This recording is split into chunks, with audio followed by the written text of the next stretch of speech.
talk about how to make a living without a job. See, this is the thing. Let's close that, or I'll be illuminated. I'll have that. Oh, look. Okay. The deal is, to make a living without a job, the first thing that is incredibly important is strategy. You have to design the strategy. Let me tell you where a lot of people go wrong. And it is very critical and detrimental to their potential success. I have a phrase that I call the get money hustler. This is a person that has to get money. Something may have happened. They got to get money. Walls are closing in. Bills need to be paid. They have to get money. Okay, that wasn't the deal. I know what it was. Hold on. They have to get money. And it creates this very tense situation that's really not conducive to making money. Understand, the urge to pay bills is a strong one. The urge to survive is an even stronger one. But in a get money hustler phase, you just go out there and do stuff, and you don't really create long-term success. You might go out and, as they like to say down here in the South, hit a good lick. Come up on some, spend $50, make $1,000, spend $1,000, make 10 grand, and it's nice. But it's that home run mentality, and it doesn't happen that often. That's why you get so excited when you find something for like $50 and you make $400. When I'm speaking from a lofty position, I will say that. I am speaking from a very lofty position, because I've had items for $1 make tens of thousands of dollars. I've had items for $50 make, 2,000 several times. But this happened over many years. Many years. This wasn't a week. This wasn't a month. This was years. Damn near a decade. So you should really understand that. It's possible, but it's not likely. So in this get money hustler phase, you create a habit of doing things to get money without building a long-term business platform. And that's what kills you, because your efforts cannot duplicate themselves, nor your efforts can they build upon themselves. They're always at this level, and you never get out of that level. You just stay right there. And that's because there's no goals in place and there's no strategy. Now, let me give you an example of how to implement get money hustling into long-term hustling. Long-term hustling starts here. What do you want to do with your life? I mean, seriously, what do you want to do with your life? Where do you want to be? What do you want for your kids? Where do you want to live? What kind of car? Ask yourself those questions. Put your desires out there on paper, iPad, wherever you need to keep your goal list, and then work your way back. If you want to be a stay-at-home mom, but you want to make some cheddar, you want to make a little change, have a little change in your pocket, the world that we live in now,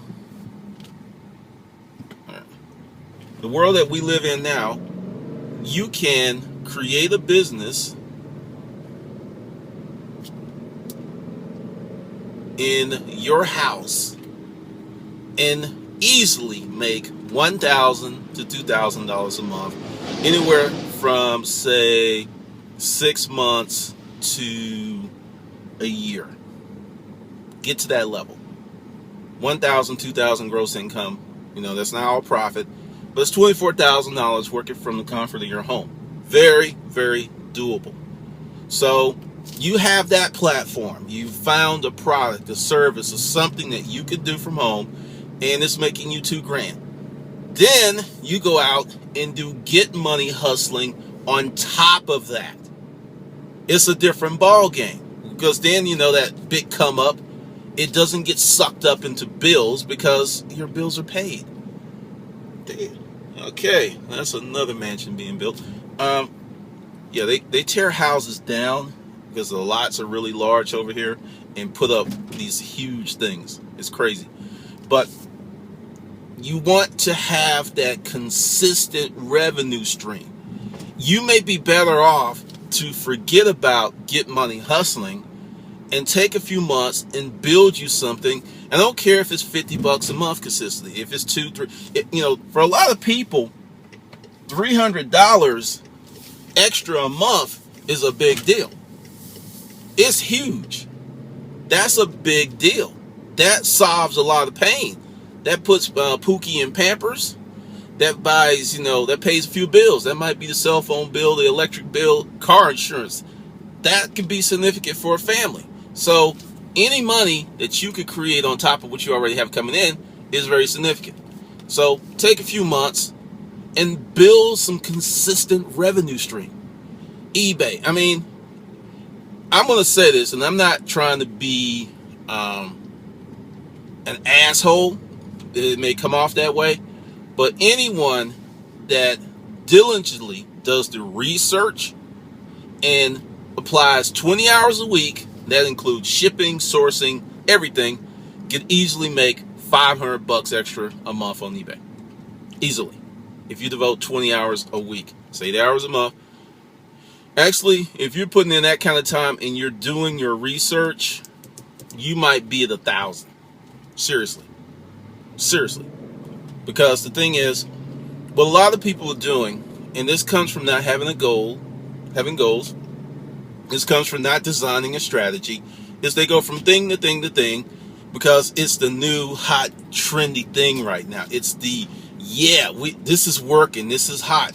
Anything. I don't care if it's Craigslist. I don't care if it's eBay. I don't care if it's Amazon. I don't care if it's YouTube. If you consistently work it with a plan, you will be successful at it. You will make money. And the thing is, in the beginning, it will not be large money. It will not be ooh-wee money. It will not be the kind of money that you can brag to your friends about because it's like, you worked that hard and you only made that kind of money? Really? You're wasting your time. That's just not enough money. Fuck those people.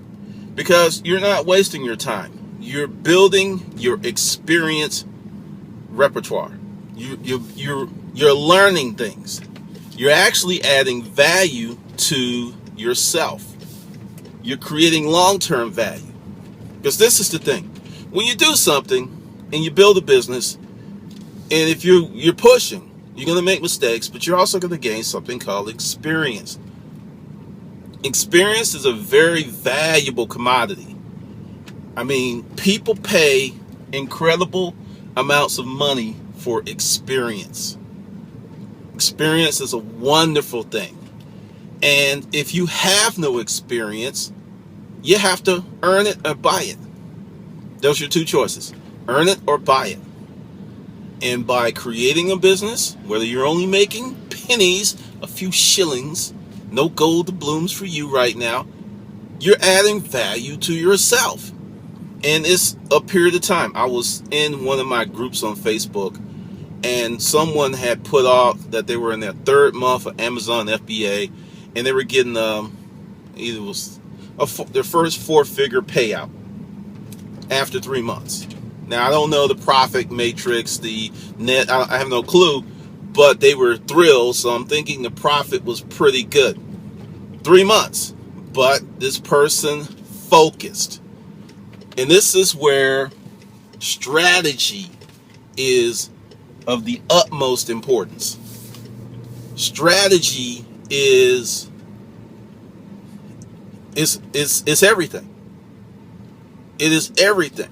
And I want you to ask yourself, have you ever sat down and taken, say, what's your average sitcom? It's an hour. Have you taken 1 hour, the same time that you sit watching the boob tube, playing around, and actually created a goal sheet for your life? Have you ever done that? And I know a lot of people haven't, because when I bring this up and we talk about goal settings, they're like, yeah, and they do what I call big stuff goals. Like, yeah, I want to get married. Yeah, I want to buy a house. I'm talking about, I want a 4-bedroom, 2-car garage, split level, 100% 4-sided brick. That specificity, if I said that correctly, is what will get you that house sooner. That's what will enable you to get the house in the first place, because once you know exactly what you want, the chances of you getting it and the likelihood of you getting it dramatically increase. And this works in all areas. Those folks in the hustler mindset know about some of the things like, designing your day, intent, purpose. All that stuff is huge in terms of creating the life that you want. So trying to create a life, making a living without a job hinges on your dreams. And those dreams turn to the goals. Because if it's just in your head and you think about it, but you don't take any action, you hadn't sat down and sketched out a goal plan, it's just a whim. Yeah, it's in your head. Yeah, it's a dream. And it can stay inside your head for the next decade, for the next 10 years. And then someone who has a similar dream will take action and get to where you want to be in a year or so. And then next thing you know, you are all kinds of pissed off because they stole my idea. No, the fuck they didn't. They took action and your janky ass kept sitting on the bench watching life pass you by. Understand, designing your strategy is the most important thing. Here's a few key elements of your strategy, and this is something that I didn't do as a budding entrepreneur, because I had a strategy and I had goals, but I still had get money hustler mentality. That's why I'm telling you it is not going to serve you well long term. I didn't think about my life. I just thought getting money. The money would solve everything. The money would make things better. No. You gotta wedge the two together. You gotta wedge your business, your life, and you gotta create some type of synchronicity between all of that, or you will go mad or be totally out of balance. Totally. Now, in the beginning, you may have to have a maniacal focus to get the thing off the ground. So I'm not talking about forever and ever, but there may be a few years where you may work like a madman or a mad woman just to get this thing rolling, which is cool. But I'm saying, if you have goals and it's like, okay, for 2 years I'm going to work like a complete maniac. Then after that, I'm going to do X, Y, and Z. I'm going to have a certain, because you can create a certain work day. You can create your hours. Once you get this thing off the ground, once you learn how to leverage yourself, once you learn how to use technology, hire employees, and dictate well. But part of being really, really successful, in my opinion, is having that business and also having a life. Having the time and the energy to enjoy the money you're making. And this is another thing. When I say you should be trying to get rich, I'm not speaking only in terms of money. One of the most precious, one of the most valuable commodities that you have is your time. If you could maintain your current salary, whatever that is, but cut the time that you had to work to earn it in half, you've become tremendously rich. You're making the same money, but you're putting out half the effort. That's a win. And that's what some people are doing. So when I say if you're not trying to get rich, you're a dumbass, that's what I'm talking about. Because being rich is more than money. It's about your time. It's about your health. It's about time with friends and family. It's about enjoying yourself.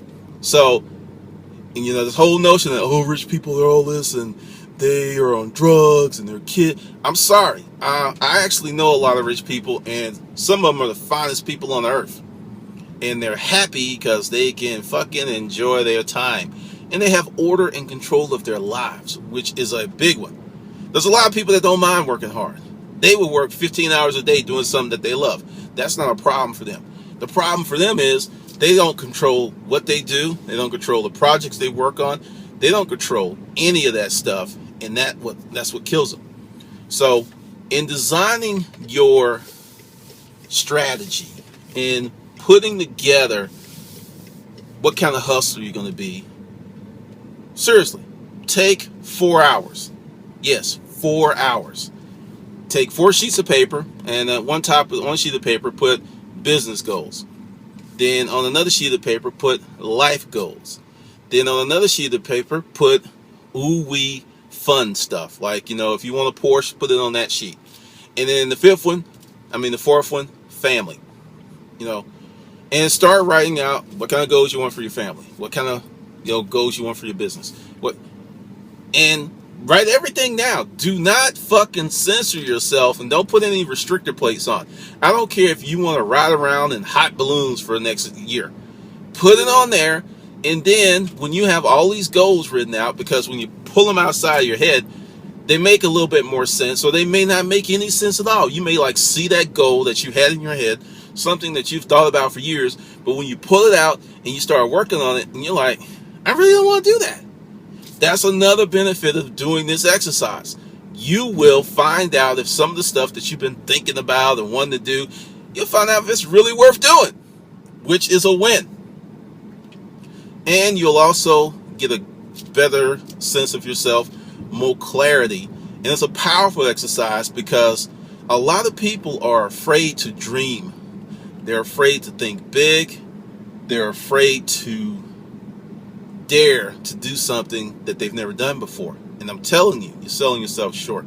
So when you're putting together your matrix, your design matrix for your business, how to make a living without a job, you really have to think of your life in totality, not in segments. Now, if you're young and you're 21, 22, 23, this is really good for you because you have so much time to design this that you can really, really mess up massively and recover so easily because of your youth.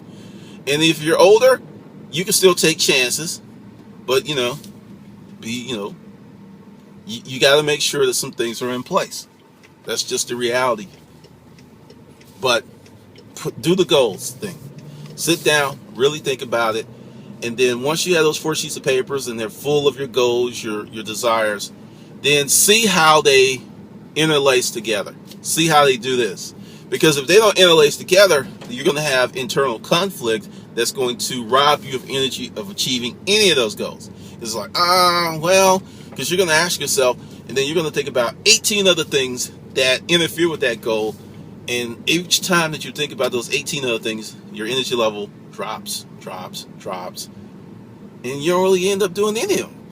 So that's the deal. Number one thing that you need to do to make a living without a job is have a strategy. Robust strategy and goals. It's worth 4 hours of your life to determine how the rest of your life may come out. Just something for you to think about. All right, this is Glendon, and I will see you on the good side.